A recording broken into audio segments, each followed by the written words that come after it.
Yesus Kristus sebagai bukan saja Mesias, tetapi juga hamba Yahweh, tetapi lebih daripada itu anak manusia yang senantiasa memiliki tugas yang dibebankan, dititipkan kepadanya untuk membawa setiap orang kembali mengenal Tuhan dan beribadah.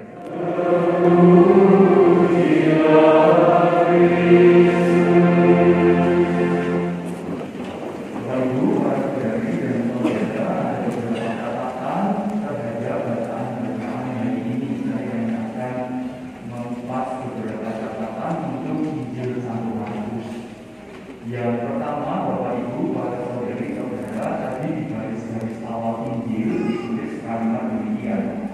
Pada suatu hari, Yesus bersama murid-muridnya pergi ke desa-desa di sekitar Kaisarea Filipi. Dan kita yang hanya membaca teks ini terlepas atau katakanlah tanpa melihat peta kitab suci Perjanjian Baru dan Perjanjian Lama, maka kita hanya akan mendengar kata-kata di Kaisarea Filipi. Tetapi kalau panjenengan sore hari ini ada yang membawa kitab suci dan melihat di mana letak Kaisarea Filipi, maka pemilihan tempat ini rupa-rupanya simbolis. Mengapa? Karena kalau panjenengan membuka kitab suci, kitab suci Perjanjian Baru, maka panjenengan akan lihat yang namanya wilayah Kaisarea Filipi itu jauh dari Yerusalem, jauh juga dari kebiasaan Tuhan Yesus berkarya. Dengan demikian, bacaan Injil ini mengatakan ketika Yesus berada di Kaisarea Filipi, artinya ketika Yesus tidak sedang berada dalam lingkup orang-orang yang merasa dirinya serba tahu dari konteks agama, hukum, atau pemasyarakatan yang lainnya. Maka Tuhan Yesus bertanya pada murid-muridnya dalam konteks tertentu, dalam bahasa sekarang, ketika para muridnya tidak ada tekanan, maka Kaisarea Filipi mengatakan kepada kita, Tuhan Yesus bertanya pada para muridnya ketika para muridnya tidak merasa tertekan oleh desakan orang-orang di sekitarnya. Itu yang dikatakan. Maka kalau kita bisa merasa murid-muridnya kok jawabannya simpang siur, ya karena mereka tidak berada dalam tekanan. Sama seperti kita kalau ditanya terkait dengan siapa Pak Yesus menurut kita masing-masing, kalau bertanya pastor, apalagi di depan rumah sekian banyaknya, Anda pasti akan memilih kata-kata yang terbaik karena berada dalam tekanan. Tetapi kalau kita bicara di pasar sambil lalu, jawabannya pasti simpang siur, beda-beda. Maka itu yang dikatakan pada Injil hari ini. Dalam konteks kumpulan besar seperti ini, mungkin kita tidak punya satu gagasan, tidak punya gagasan yang berbeda-beda, karena kita takut diadili, takut dihakimi. Tetapi ketika kita sudah berjarak jauh dari sini, kita di rumah atau kita di mana-mana juga, ketika ditanya Tuhan Yesus menurutmu siapa, lalu jawabannya bisa berkali-kali. Itu catatan yang pertama. Kaisarea Filipi itu bahasa simbolis yang hendak mengatakan Tuhan Yesus sesekali jamu orang dalam itu dengan situasi yang jauh dari tekanan-tekanan, lalu Yesus tahu, oh ternyata murid-murid itu tidak seluruhnya paham siapa saya. Lalu setelah itu Yesus bisa kembali mengajarkan identitas dirinya. Maka tadi dikatakan aku adalah anak aku adalah anak manusia di pertengahan Injil. Itu catatan pertama. Lalu catatan yang kedua, bahwa itu para saudara-saudara, meskipun sering kali kita mengutip kata-kata Petrus ini menjadi kata-kata yang sangat imani, sangat beriman, sangat percaya kepada Tuhan, karena Petrus mengatakan di garis bawahnya tadi, tetapi menurut kamu siapakah aku ini? Petrus menjawab, engkau adalah Mesias. Meskipun jawaban ini benar, rupa-rupanya para saudari dan saudara, Tuhan Yesus tidak cukup berkenan dengan gagasan Mesias. Mengapa? Kita bisa cek kalau panjenengan membawa apa itu namanya gadget, silakan dicari apa arti Mesias dan apa arti anak manusia. Belum lagi kalau kita kembali baca pertama tentang hamba Yahudi, kitab suci yang dibaca oleh sidang-sidang dari Yerusalem yang naik kereta lalu dibaptis, bacaannya tentang hamba Yahudi yang bersesat. Tapi bacaan hari ini Injil ingin mengatakan antara kontras antara Mesias dan anak manusia. Kalau Mesias gagasannya kita semua tahu, Mesias artinya yang terberkati, silaturahmi boleh Tuhan. Maka dari atas, orang yang datang dari atas untuk memberi keselamatan kepada setiap orang. Tetapi gagasannya menjadi tidak terlalu pas dalam kehidupan. Mengapa? Karena yang dari atas nanti steril terhadap perkara kehidupan duniawi. Maka Tuhan Yesus mengatakan aku tidak steril. Maka dia tidak ingin mengatakan aku Mesias. Lebih Tuhan Yesus ingin mengatakan aku adalah anak manusia. Anak manusia dalam bacaan di hari ini rupa-rupanya mengajarkan kepada kita, kalau anak manusia dalam kitab Daniel mengatakan pada kita, anak manusia berarti sebagian dari kita, asalnya dari antara kita. Anak manusia berarti sama seperti kita semuanya. Nah, tugasnya anak manusia satu, Bapak Ibu, para saudari dan saudara, kalau Mesias itu membawa kekudusan dari surga bagi manusia, tetapi dengan demikian kita tidak punya berat apapun. Kalau semuanya hanya pemberian dari Allah diturunkan dari surga, maka kita tidak punya berat. Karena itu kita hanya diam, kita hanya masih. Tetapi Yesus rupanya mengatakan kepada para muridnya, jangan berhenti pada Mesias, tapi mari mengenali aku sebagai anak manusia. Apa itu anak manusia? Aku berasal dan aku sama seperti kalian. Dan sebagai anak manusia, kalau kita membaca Daniel, makin kenal kepada Tuhan. Maka itu tugas kita masing-masing. Maka tadi dalam bacaan Injil yang terakhir, caraku memperkenalkan orang kepada Tuhan seperti apa? Dengan kesaksian. Bapak Ibu dan saudara-saudara, kesaksian itu seperti apa? Dalam teks Injil yang terakhir dikatakan, kalau kalian semua ingin menjadi anak manusia sepertiku, maka setialah mengikuti aku. Teladanilah apa yang dilakukan. Maka kalau teladanilah apa yang dilakukan, rasa-rasanya ada beberapa hal teladan baik yang Tuhan Yesus lakukan setiap hari.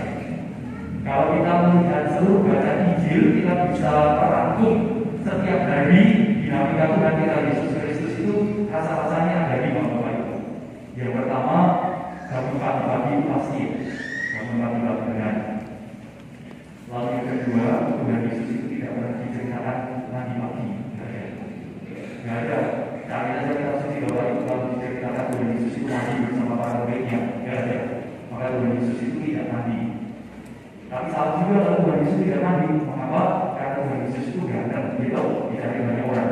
Pasti dia pesolat yang hebat. Karena banyak orang menutupi dia. Tetapi itu tidak tertulis semuanya. Itu implisit, tidak tertulis. Tetapi jelas Tuhan Yesus bangun pagi-pagi. Lalu yang boleh dilakukan sarapan. Cek saja Bapak Ibu. Maka Anda boleh mengatakan itu cara hidup sehat Yesus atau apapun, silakan dicek. Tidak pernah diceritakan Yesus makan siang. Makan siang itu udah pekerjaan. Gitu. Nabi yang menggawe berpuasa bubar. Itu Bapak Ibu. Setelah bubar, warga kalau menurutnya bikin nol rasanya rasa-rasa. Gak ada jam 4 dari menggawe gitu. Maka Tuhan Yesus itu udah makan siang. Maka besok panjenengan kalau punya karyawan jangan diberi makan siang. Nah itu kalau kata sulit. Cek Bapak Ibu kita mesti gak ada. Tuhan Yesus itu hanya sarapan dan makan malam Bapak Ibu. Maka sarapan, setelah sarapan apa tidak tidur Bapak Ibu supaya tidak apa itu namanya mengalami gangguan kesehatan. Setelah sarapan apa yang dilakukan Tuhan Yesus? Berjalan-jalan. Maka di hari itu dikatakan demikian. Padahal suatu hari Tuhan Yesus dan murid-muridnya pergi jalan-jalan di Kaisarea Filipi, 40 km dari Yerusalem. Atau Bapak Ibu, kalau tidak ini sekedar iklan susu ya nggak jelas Bapak Ibu. Jalan 10.000 langkah saya enggak ikuti Tuhan Yesus Bapak Ibu setiap hari kawan 2 kilo. Maka sehat, gitu. Maka bisa memanggul salib sampai ke puncak Golgota. Kalau kita mau memanggul salib sampai mati, kita terus, maka latihan jalan sehari 40 kilo. Sekedar ilustrasi Bapak Ibu, jalan-jalan. Nah setelah jalan-jalan apa Bapak Ibu? Tidak hanya sekedar foto pakai gadget Bapak Ibu gaya sama sini enggak, tidak hanya sekedar klik. Jalan kemudian yang terakhir apa yang dilakukan? Yang dilakukan Tuhan Yesus itu mengajar dan menyembuhkan orang sakit. Maka Tuhan Yesus itu tidak pengangguran Bapak Ibu, meskipun tidak ada jurnal perjalanan Tuhan kita Yesus Kristus, tetapi dalam Injil jelas tertulis Tuhan Yesus itu sebagai hari mengajar dan menyembuhkan orang sakit. Nah ketika sore lalu apa yang dilakukan?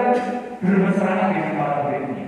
Ya, Setiap hari sore setelah lawat, Tuhan Yesus itu menyendiri bersama para muridnya, lalu mulai kapan itu, lalu mulai menceritakan ini mau foto sedikit nanti, terus foto ini dan macam-macam, lalu merakyat kerjaan.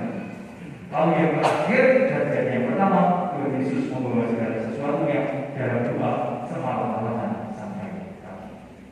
Nah itu Bapak Ibu, kalau kita ingin menjadi anak manusia yang membawa manusia-manusia di sekitar kita kembali beriman kepada Tuhan, maka yang pertama ikuti teladan cara hidup Yesus yang luar biasa Bapak Ibu. Maka ritmenya demikian. Maka mari kita menyesuaikan begini. Mari ikut aku. Lalu berikutnya yang ditulis di sana menyangkal diri, lalu mengambil salib dan seterusnya. Maka itu yang kedua. Kita semua anak manusia, ewot ini mobil Yesus Bapak Ibu. Maka mari kita teladani Tuhan kita Yesus Kristus yang senantiasa mengingatkan supaya orang kembali beriman kepada Tuhan. Maka mari kita juga memberi saksian pada orang sekitar supaya setiap orang kembali beriman kepada Tuhan sebagai zakat para ibu mati untuk setiap orang. Itu yang kedua, anak manusia. Maka daripada sekedar mengatakan aku Mesias yang segala sesuatunya persenjataannya dari atas dan yang tidak pernah bisa dicontoh oleh siapapun, Tuhan Yesus mengatakan aku anak manusia sama seperti kalian semua. Maka mari kita bersama-sama bahwa lewat kesaksian berbeda kata Yakobus, jangan hanya sekedar mengatakan beriman, tetapi kita lewat perbuatan supaya orang beriman kepada Tuhan. Maka semoga gagasan ini Bapak Ibu, yang pertama kita membaca Injil hari ini kiasan. Mari kita bertanya pada saudara-saudara kita jauh dari lingkungan yang memberi tekanan supaya kita tahu apa yang mereka butuhkan. Lalu setelah itu kita sebagai anak manusia, mari lewat kesaksian hidup kita bawa saudara-saudara kita, keluarga kita semakin beriman kembali kepada Tuhan. Semoga dengan demikian kita ikut serta dalam pemutrahan Tuhan kita Yesus Kristus. Semoga kita memang pengikutnya yang sejati, karena kita memang bersedia menawarkan apa yang kita lakukan dan memanggil saya sampai akhir kehidupan. Semoga kita tidak mengenal Yesus sebagai Mesias yang terus mengatakan most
yang sudah dibaptis secara resmi sudah menerima pulih pertama dan tidak sedang